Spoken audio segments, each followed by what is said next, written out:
कृष्ण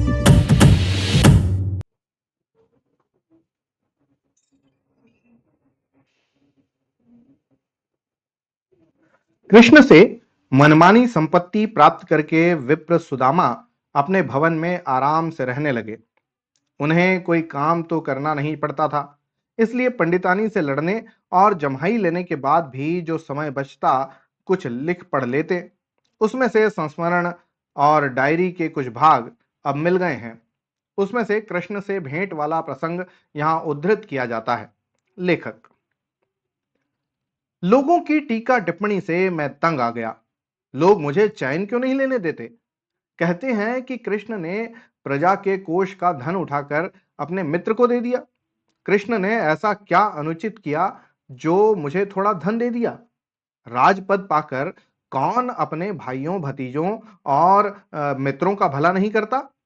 कुछ लोग तो मुझे ही मूर्ख कहते हैं कि कृष्ण ने मेरे 2 मुट्ठी चावल खाकर मुझे 2 लोग दे दिए थे, पर मैंने मूर्खतावश वापस कर दिए। कल प्रातः काल मैं भवन के बाहर मैदान में दातोन चबाता घूम रहा था। मुझे 1 प्रहर तक दातोन करने की आदत है, क्योंकि किसी तरह समय तो काटना है ना। सामने से ब्राह्मण देवदत्त अपने किसी परदेशी बंधु के साथ निकला और मेरी ओर संकेत करके उससे कहने लगा कि यह वही मूर्ख सुदामा है जिसे कृष्ण ने 2 लोग दे दिए थे, पर इसने वापस कर दिए। सुनकर मेरे अंग अंग में आग लग गई, पर मैं क्रोध पी गया। क्या करता, मैंने ही तो यह बात फैलाई थी। और मनुष्यों की बुद्धि को इस युग में क्या हो गया है। किसी ने यह नहीं कहा कि है मिथ्यावादी सुदामा, यदि कृष्ण हर मिलने वाले को 1-2 लोग दान में देते हों तो प्रतिदिन हजारों लोग बांटते होंगे। पर लोग तो 3 ही हैं और मथुरा तीनों लोगों से न्यारी है। और है मिथ्यावादी ब्राह्मण, तू यदि यह कहे कि केवल तू ही उनसे मिलने गया तो यह भी झूठ है। जब कोई राजधानी जाता है तब ऊंचे पदों पर बैठे अपने हर परिचित से मिल आता है। फिर कृष्ण बहुत हंसमुख और मिलनसार हैं। उसे नृत्य संगीत नाट्य का शौक है और उसके आसपास कलावंत सुंदरियों का जमघट रहता है। जिस राजनेता के आसपास सुंदरियों का गुच्छा होता है उसे मिलने वालों का टोटा नहीं पड़ता। किसी ने ऐसी शंका नहीं की और युगों तक यह बात मानी जाएगी कि श्री कृष्ण ने मेरे 2 मुट्ठी चावल खाकर मुझे 2 लोग दे दिए, पर मैंने बाद में उन्हें लौटा दिया। पर आज मैं सत्य बात लिख देना चाहता हूं, जिससे निरवधि काल और विपुला पृथ्वी में कोई कभी इन प्रश्नों के आधार पर विश्व से कह सकेगा कि 2 मुट्ठी चावल और 2 लोक वाली बात झूठ है। सुदामा ने कृष्ण से दान नहीं लिया, उसने परस्पर सुभीते के लिए सौदा किया था। मैं जब द्वारिका के लिए चला तब ब्राह्मणी ने पड़ोसिन से 1 पाव चावल उधार लेकर मेरे गमछे में बांध दिए। वह जानती थी कि राजपुरुष बिना भेंट लिए किसी का कोई काम नहीं करते। मेरे घर में 1 पाव चावल भी ना हो ऐसी बात नहीं थी, पर ब्राह्मणी जानती थी कि राजपुरुष उधारी या चोरी के माल से बहुत प्रसन्न होते हैं। कृष्ण ने मुझे बड़े स्नेह से पास बिठाया और मेरी कांख में दबे गमछे को खींचा, उलट पुलट कर देखा। उसमें चावल का एक भी दाना नहीं था। कृष्ण ने मेरी ओर बड़े अचरज और खीज से देखा और कहा, कहां गए चावल? तुमने फिर कपट किया। मैंने अपनी दिव्य दृष्टि से देख लिया था कि भाभी ने मेरे लिए गमछे में चावल बांध दिए थे। मेरा मन हुआ कि कह दूं कि हे मेरे राजमित्र, जिस दृष्टि से तुम मित्रों की पत्नियों को पति के गमछे में चावल बांधते देखते रहते हो, उससे लोगों की गरीबी और भुखमरी क्यों नहीं देखते। पर कुछ सोचकर मैं चुप हो गया। कृष्ण चावल खाने के लिए बहुत उत्सुक था। उसका आग्रह प्रेम के कारण कम था, इस कारण अधिक था कि आसपास चित्रकार लोग चावल खाते हुए महाराज का चित्र खींचने के लिए तैयार खड़े थे। चित्र खींचकर उसके नीचे लिखा जाता, दीन बंधु एक दीन के चावल खाते हुए। उसने बनावटी रोष से पूछा, क्या तुम चावल भी खा गए? मैंने कहा, नहीं भाई। तो फिर कहां गए? अरे नहीं बताऊंगा, मैं वचनबद्ध हूं। अच्छा, किससे वचनबद्ध हो? तुम्हारे रक्षक विभाग के अधिकारी से। उसने कहा है कि यदि तुम सब यह मामला महाराज को बताओगे तो तुम्हारी ब्राह्मणी विधवा हो जाएगी। कृष्ण हंसा। उसने पूछा, कैसा मामला? मित्र, तुम मुझे बताओ तो, मैं तुम्हें अभयदान देता हूं। मैं तुम्हें अपने व्यक्तिगत रथ से घर सकुशल पहुंचाऊंगा। आश्वासन पाकर मैंने कहा, अच्छा, बतलाता हूं, पर पहले राज्य शासन में तुम्हारी परीक्षा लेता हूं। बतलाओ, खुरचन किसे कहते हैं और अच्छे शासन में इसका क्या महत्व है? कृष्ण मेरी ओर मूढ़ की तरह देखने लगा। बोला, मैंने तो यह शब्द कभी नहीं सुना। मैंने कहा, आश्चर्य है, शासन की सबसे महत्वपूर्ण नीति को जानते नहीं और राज्य करते हो। कृष्ण ने उतावली से पूछा, पर तुम पहले चावल की बात तो बताओ। तब मैंने पूरी घटना सिलसिलेवार सुनाई, जिसे यहां लिखता हूं। मांगते खाते मैं द्वारका नगरी पहुंचा। नगरी का वैभव देखकर चकित रह गया। सारा धन सिमट कर द्वारका में आ गया था और सारी विद्या इकट्ठी हो गई थी। बड़े बड़े कलावंत, पंडित, कवि और गायक राजधानी में आकर बस गए थे, क्योंकि यहाँ राज पुरस्कार खूब बंटते थे। इनमें मुझ दीन ब्राह्मण को कौन पूछता? मैंने नगरी के बाहर ही बिना नहाए मस्तक पर चंदन लगा लिया था, इसलिए नागरिक पूछने पर कम से कम मार्ग बता देते थे। पूछते पूछते मैं कृष्ण के महल के सामने पहुंच गया। वहां एक कर्मचारी से मैंने कहा, भाई, मुझे महाराज से मिलना है। उसने मुझे ध्यान से देखा और संभवतः टालने के लिए कहा, उस बाएं बाजू वाले कार्यालय में जाओ। वहां पूछताछ के पश्चात जब अनुमति मिलेगी तब जा सकोगे। कुछ सोचकर उसने पुनः कहा, तुम भाई क्यों कहते हो? मैंने उत्तर दिया, मनुष्य मनुष्य का भाई है ना? तो मनुष्य मनुष्य को भाई ही तो कहेगा। उसने मुझे समझाया, अरे तुम बहुत भोले हो। आगे किसी राज कर्मचारी को भाई मत कहना। वह मनुष्य होने में अपनी अप्रतिष्ठा समझता है। उसे देवता कहना। मैंने उसकी बात की गांठ बांध ली और उस विशाल कार्यालय के द्वार पर पहुंचा। वहां कितने ही कर्मचारी बैठे थे, जिनमें से अधिकांश गपशप कर रहे थे। वे अपने स्थान से उठते, पास के जलपान गृह में जाकर बैठ जाते। मैं समझा कि इन सबको यही करने के लिए ही राज्य से वेतन मिलता है। मैं बड़ी देर तक खड़ा रहा, फिर साहस बटोर कर भीतर घुसा। एक कर्मचारी ने बड़े कड़े स्वर में कहा, ए, कहाँ घुसा आता है? यह धर्मशाला नहीं है। उधर जाओ, वहां है धर्मशाला। वहां सदावर्त मटता है। उसने उंगली से दक्षिण दिशा की ओर संकेत किया। मैंने कहा, देवता, मुझे महाराज से मिलना है। कर्मचारी हैरत से मुझे देखता ही रहा, फिर ठहाका मारकर हंसा और बोला, विप्रदेव, तुम गलत जगह आ गए। यह पागल खाना नहीं है। मैंने कहा, भगवान, मेरे कृश शरीर और फटे वस्त्रों पर मत जाओ।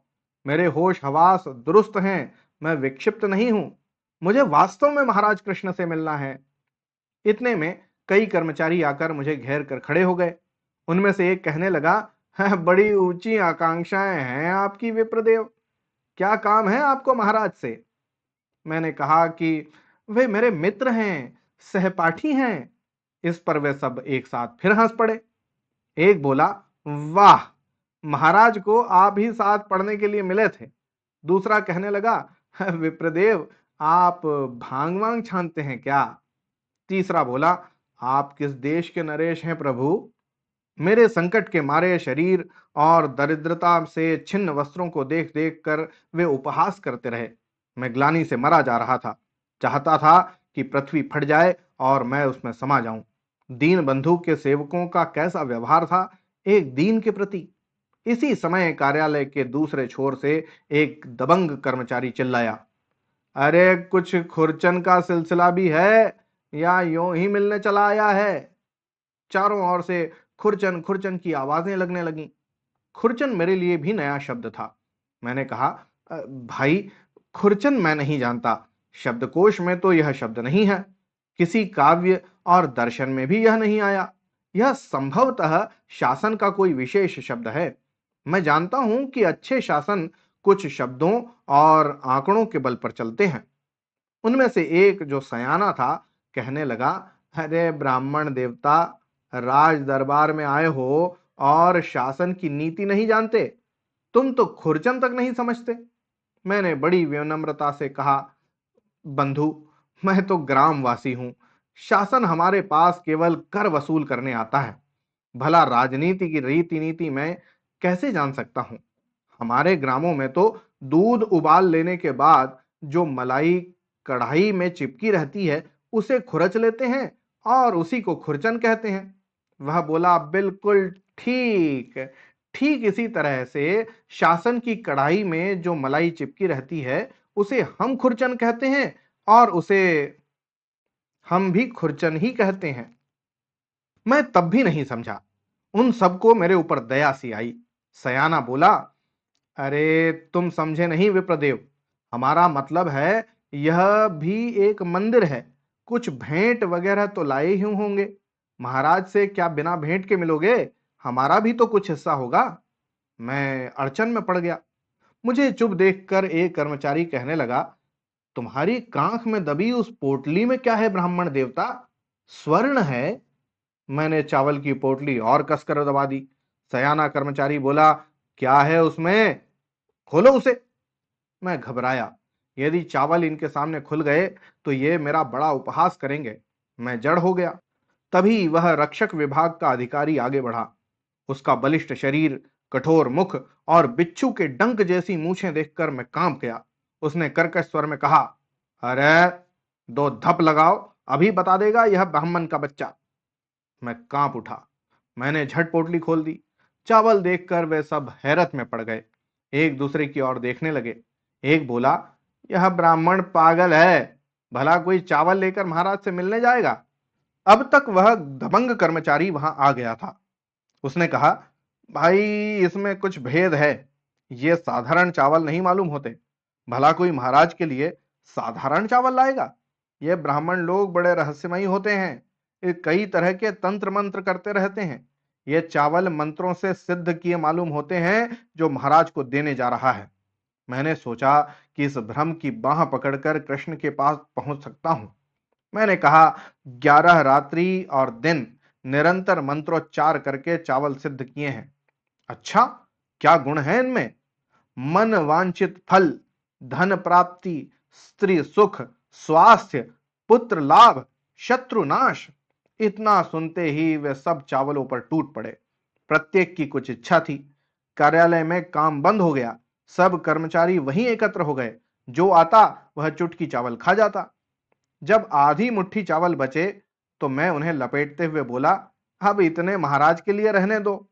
इसी समय एक बड़ा अधिकारी वहां आया और डपट कर बोला, कहां ले चले? मुझे भी खाना है। महाराज को दूसरे चक्कर में ला देना। उसने शेष चावल मुंह में डाल लिए। मैंने खाली अंगोछा झटक कर लपेटा और कांख में दबा लिया। बड़ी बड़ी मूछों वाले उस भयावह रक्षक विभाग के अधिकारी ने एक सेवक को बुलाया और उसे आदेश दिया कि इन्हें महाराज के पास पहुंचा दे। मैं सेवक के पीछे चला।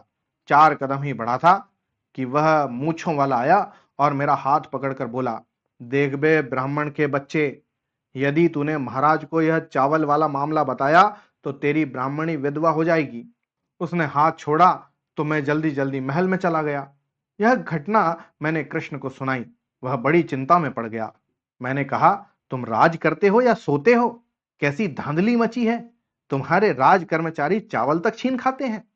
कृष्ण ने कहा, मुझे वास्तव में यह नहीं मालूम था। मैं आज ही जांच समिति नियुक्त करता हूं। पर बाहर यह तुम किसी को कहना मत। राज्य की बड़ी बदनामी होगी। मैं अकड़ गया। मैंने कहा, मैं ब्राह्मण हूं, सत्यवादी। प्राण चाहे चले जाएं, सत्य नहीं त्याग सकता। मैं डंके की चोट पर कहूंगा कि राज्य में ऐसा अंधेर मचा है। कृष्ण की हालत बड़ी दयनीय हो गई। कहने लगा, देखो तुम मेरे मित्र हो, क्या मित्र के लिए थोड़ा झूठ भी नहीं बोलोगे? मैंने व्यंग्य से कहा, अब तुम्हें मित्रता याद आने लगी? पहले नहीं सोचा कि मेरा एक मित्र सुदामा दरिद्रता में दिन काट रहा है? कृष्ण ने कहा, मेरी स्थिति को तो तुम क्या समझोगे। मैं यही नहीं समझ पाता कि मेरा कौन है और कौन पराया। जब से मुझे यह राज पद मिला है, असंख्य आदमी मेरे आत्मीय बनकर मेरे पास सहायता के लिए आ चुके। अभी तक 20,000 चाचा, 15,000 काका, 25,000 भतीजे, 10,000 मौसियां और 8,000 चाचियां आ चुकी। अब बताओ मैं किस किस का काम करूं और सच पूछो तो मुझे अभी भी विश्वास नहीं है कि तुम वही सुदामा हो जो मेरा सहपाठी था, क्योंकि 8वें सुदामा तो कल ही आए थे, जिन्हें मैंने बाहर से ही लौटा दिया था। तुम न जाने कैसे भीतर घुस आए। आ गए तो कोई बात नहीं, पर मित्रता इत्यादि की बात मत करो, क्योंकि मैं क्या जानूं कि तुम कौन हो। मैं तुमसे सौदा कर सकता हूं। तुम्हारे पास राज्य का एक रहस्य है, जिसे प्रकट करने से शासन कलंकित होगा। बोलो, इस रहस्य को गुप्त रखने का क्या लोगे? यहां इसी तरह ले देकर मुंह बंद कर दिया जाता है। मैं सोचने लगा, जब मित्रता से सौदे की बात आ गई है तो संकोच त्यागना चाहिए। मैंने कहा, अच्छा, ऐसा ही सही, क्या दोगे? 10,000 स्वर्ण मुद्राएं, वह बोला। मैंने बनावटी रोष से कहा, क्या तुमने मेरा ईमान सस्ता समझा है? तो 1,00,000 स्वर्ण मुद्रा, एक भवन और 1 ग्राम ले लो। इस कीमत पर मैंने ईमान बेच दिया। कृष्ण ने मुझे अपने रथ पर वापस पहुंचाया। लौटकर मैंने 2 मुट्ठी चावल और 2 लोक वाली बात बनाकर फैला दी। लोग इसी पर विश्वास करते जाएंगे। कभी जब ये पृष्ठ प्रकाश में आएंगे, तब यह सत्य प्रकट होगा कि चावल का एक दाना भी कृष्ण को नहीं मिला। चावल तो कर्मचारियों की खुरचन हो गए। यह भी लोग जानेंगे कि मैंने कृष्ण से दान नहीं लिया, सौदा किया था, कुछ काल के लिए ईमान गिरवी रखा था। राज्य व्यवस्थाओं पर क्या सटीक व्यंग्य है ये। तो ये था आज का व्यंग्य, जिसका नाम था सुदामा के चावल। आपको कैसा लगा जरूर बताइएगा। होती है अगली कहानी में मुलाकात, तब तक के लिए धन्यवाद और जय हिंद।